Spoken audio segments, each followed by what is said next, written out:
You've worked hard to build a dream retirement. Now it's time to put that plan into action.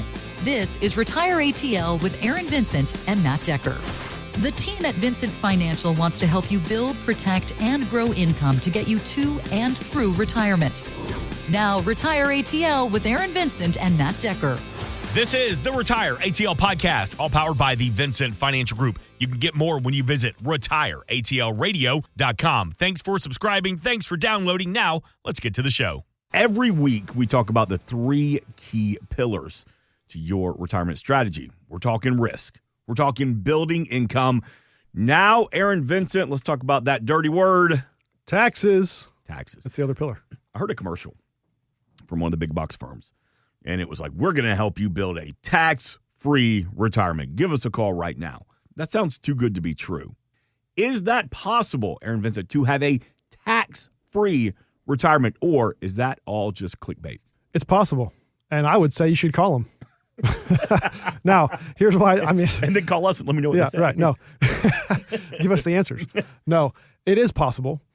But let's talk about that for a minute. And the reason why I say you should call them is that so few firms actually do that. So it probably is clickbait on, from a perspective of what you're going to get. Mm-hmm.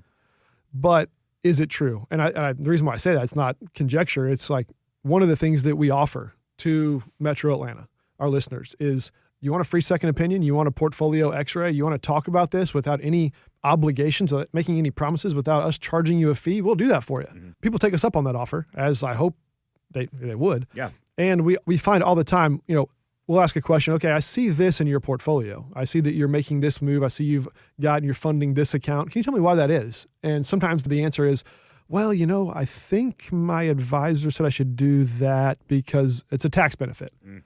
Oh, okay, great. And so let's talk about that. Let's talk about what that means for 20 years from now. Because what we often find is that all they're doing is having you, rather than funding an IRA or a 401k, maybe you do enough just to get your employer match, but then the rest of it you're going to put in some tax-advantaged vehicle, like a Roth IRA or whatever else. Great. Okay, good idea. That helps. But does it create a tax-free retirement? Absolutely not. Because any asset that you've got in a tax-deferred vehicle, if you have anything in a 401k or anything in an IRA, you will pay tax on that when you get it out. That is what it is. Is it possible to avoid that? Yes. If you're willing to start early enough, mm-hmm. and if you're willing to, what I'll describe as taking the hit now, pay taxes now rather than later, you can build, theoretically, a tax-free retirement. Give me an example. Give me an option. Absolutely. So, for example, let's imagine that you're 60 years old, okay, and you've got $500,000 in an IRA.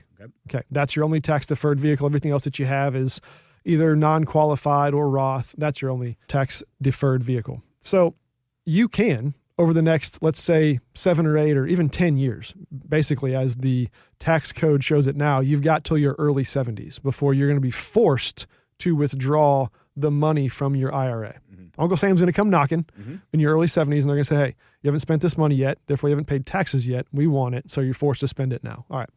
If you don't get money out of that vehicle before that age, you are by definition paying taxes for the rest of your life, or at least as long as it takes you to spend that account down in full.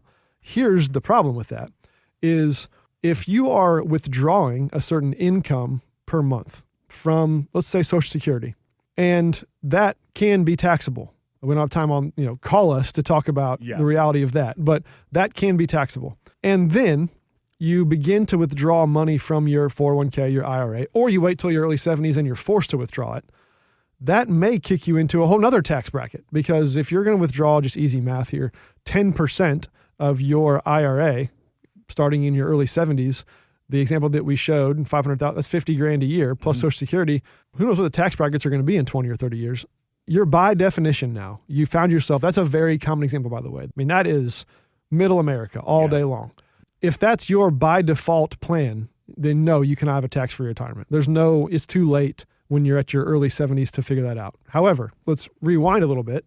And now you're age 60. You have that $500,000 IRA, and you call us and you say, I want a tax-free retirement. It's really important to me to have a tax-free retirement. I'm going to say we can do that, but there's no way to pay no taxes. Yeah. It's pay taxes now or pay taxes later. And then what we often ask somewhat rhetorically is, hey, do you think that the tax rates are going to go up or down over the next fill in the blank 30, 40 years? I want to meet the person that says they're going to go down. Yeah, me too. I've not met one yet. I want that optimism in my life. I've not met one yet.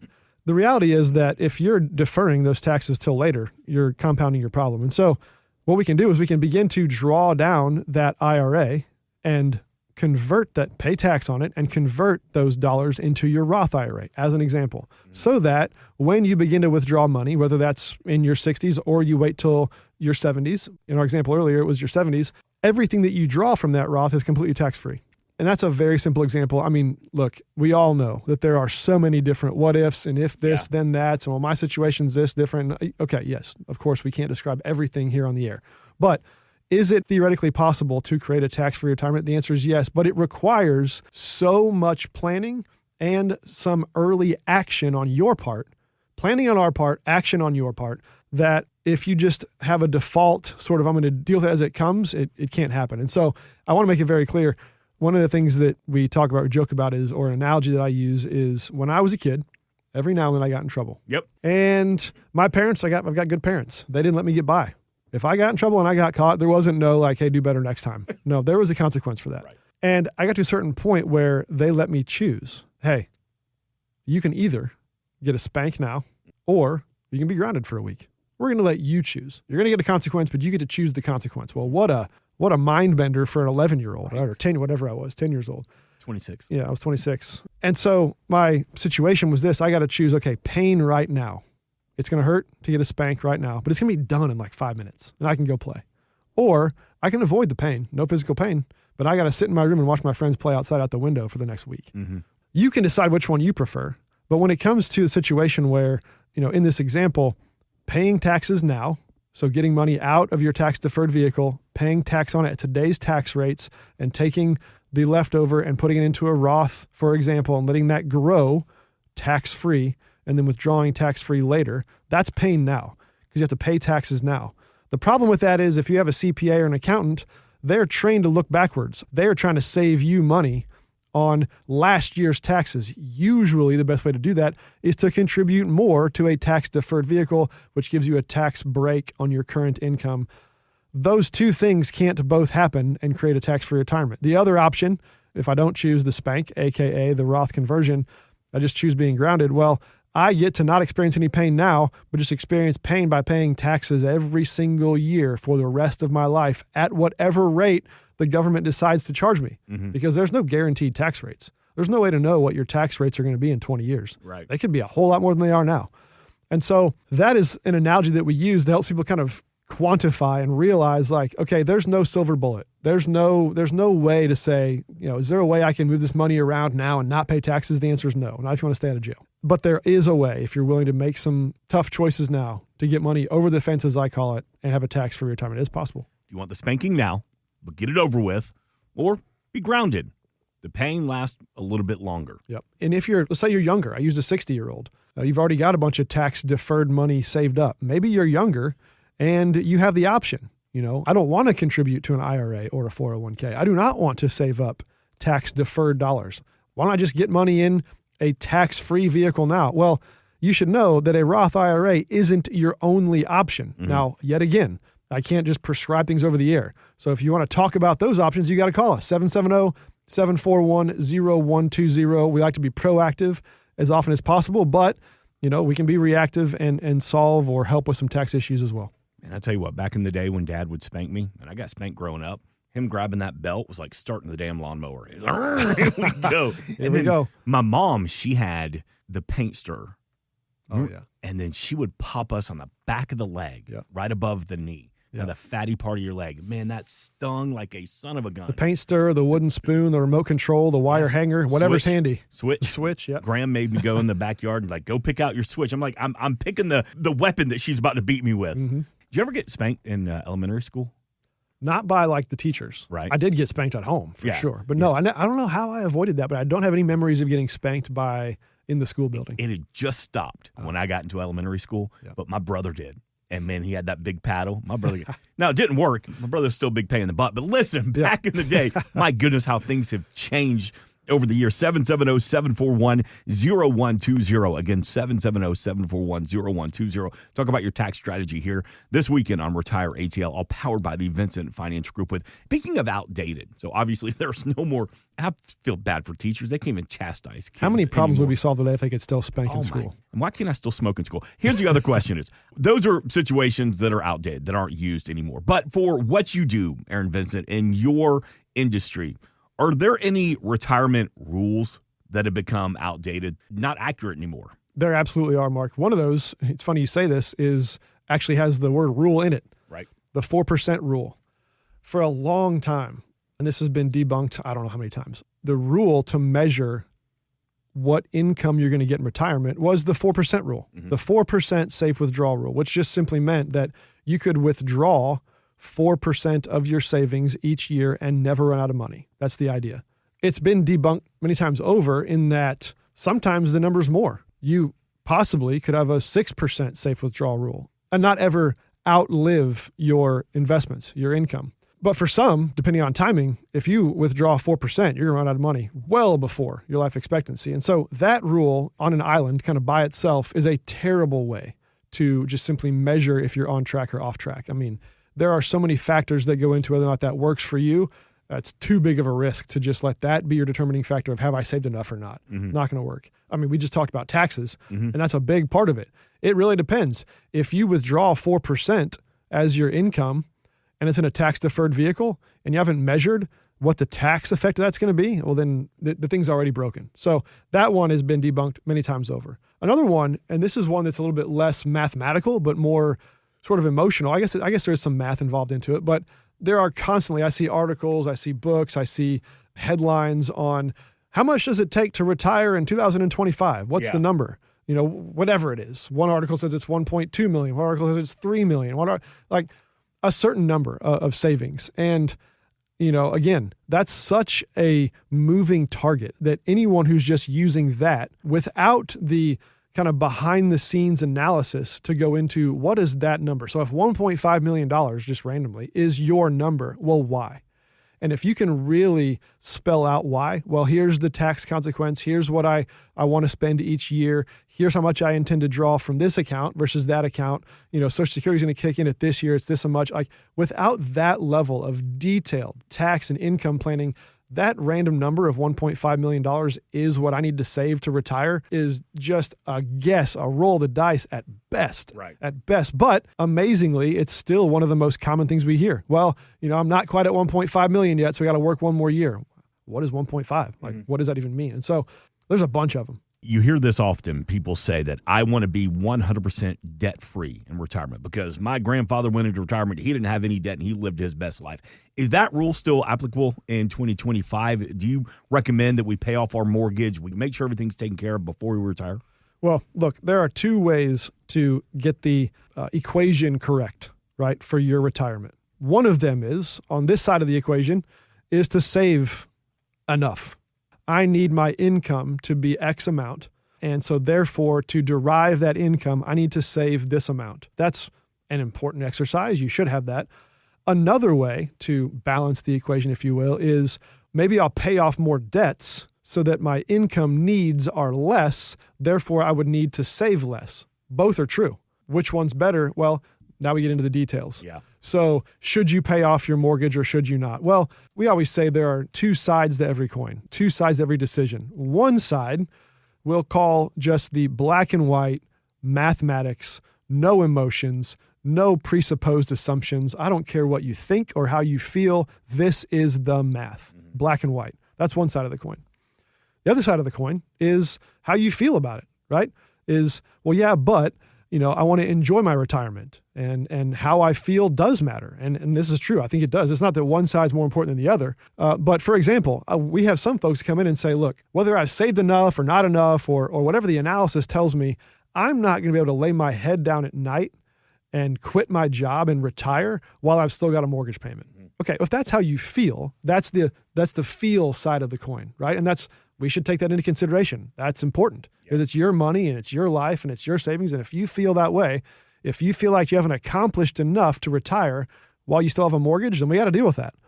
But if you want to talk about just the mathematics, if your mortgage rate is 3%, so if your mortgage that you're paying each month is a 3% interest rate, but you can get a 7 or 8% return on your investments, well, then the math side of the coin tells you you are a fool to just take a lump sum of money out of your investments that are earning 7 and pay off a note that's charging you 3. Math does not math on that regard. But does it matter to you? Now, a lot of folks say, look, I don't have any emotions about having a mortgage. As long as I have enough income to pay for it, I'll keep paying it. Mm-hmm. And that's how I would say maybe most people feel. But sure, if paying off debts are important, I would say if you can. Now, here's the rub or the middle ground. If you can pay off your mortgage while you're still working out of your income, out of your just budget, well, then, yeah, of course, having one less line item on your budget is a huge benefit. But when you get into the conversation of should I take a lump sum of money from my investments to apply it to the mortgage so that I can retire, that might be flawed math. Right. There's a big investment firm out there called Bridgewater. Its CEO was talking about picking investments, and they said that they have 400 people working on this day and night, and they still get it wrong 40% of the time. Aaron, if you're trying to pick stocks in retirement, can you really afford to be wrong 40% of the time? That's a guessing game that sounds dangerous. Well, here's what I'm going to say. If he admitted they're wrong 40%, what's the real number? Is it 50? Is it 60? Is it 70? I don't know. Yeah. But the big picture point here is absolutely this could not be more true and more important for the time that we are living in right now. Look, we are living in a time when, barring a couple minor blips on the radar screen, investment accounts, market performance has been up and to the right, meaning it's been positive for ballpark 15 years straight.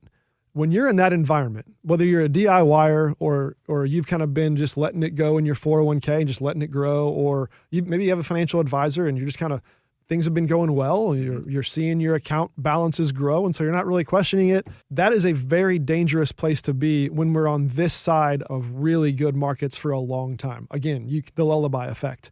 You kind of get lullabied into thinking this is just how things are.